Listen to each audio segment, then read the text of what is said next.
Hola, comment está señor casa? Aujourd'hui, un look anecdote sur Taram et le chaudron magique de 1985 par la Walt Disney Studios. Et ça parle d'un jeune homme, d'un cochon, d'une princesse et d'un musicien qui essayent de trouver un chaudron. Ils y arrivent, le méchant y arrive aussi, mais tout va bien. On débute sur une brume, bien animée, mais pas les images qui apparaissent dedans. Pour les explications de l'histoire.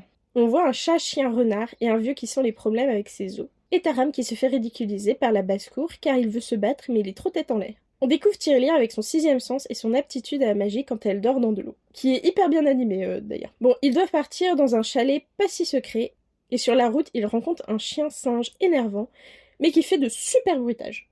Après une attaque de dragon mangeur de cochons, on voit du sang pour la première fois chez Disney. Je suis pas sûre de cette info, mais j'ai l'impression que pour la première fois on voit du sang.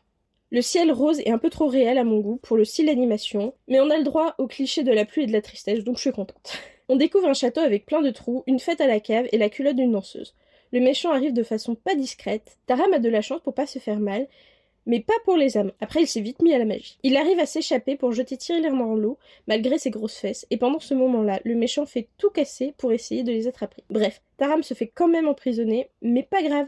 Eloï et sa balle lumineuse de caractère l'emmènent à travers les ruines du château pour essayer de sortir. La logique du garçon les aide à s'enfuir, en plus de ritournelle et sa lyre capricieuse. Sans oublier l'épée magique. Bon, on voit que le troll est maso et a besoin de validation, contrairement à Eloï qui nous montre qu'elle est féministe pour l'époque. On passe à travers un tourbillon à cause de Tirelire et Gurgi, mais pas grave, on découvre les fées elfes avec un clin d'œil à Clochette, surtout avec la poussière de fée qui fait voler. Après avoir vu un échafaudage brinque-ballant, on se retrouve dans un bayou marée où 3 sorcières qui m'ont fait penser au moire niveau design et Hocus Pocus niveau caractère. Après, on voit que c'est une autre époque car il y a plein d'allusions sexuelles, mais alors là, beaucoup trop, à mon goût. Bref, le chaudron arrive avec un tremblement de terre, mais il se balade facilement car le méchant le ramène dans son château et l'utilise. Une brune verte dans une animation différente apparaît et une armée qui va à 2 à l'heure aussi. Taram a un peu trop le sens du sacrifice, mais Gurgi saute à sa place dans le chaudron pour mon plus grand plaisir.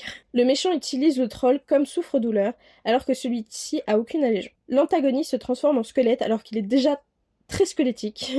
La fin arrive avec Ritournelle qui fait le sale boulot, les sorcières au mauvais caractère, et Gurgi qui ressuscite pour dire des blagues salaces et forcer un baiser. Voilà, le film est fini. Il est un peu oublié de tout le monde, je comprends, parce qu'il est pas vraiment pour les enfants, plus ado, jeune adulte. Mais voilà, il est fini, il est plutôt cool. Et puis bah si vous avez aimé la vidéo, n'hésitez pas à liker, commenter, partager, vous abonner. Bisous bisous.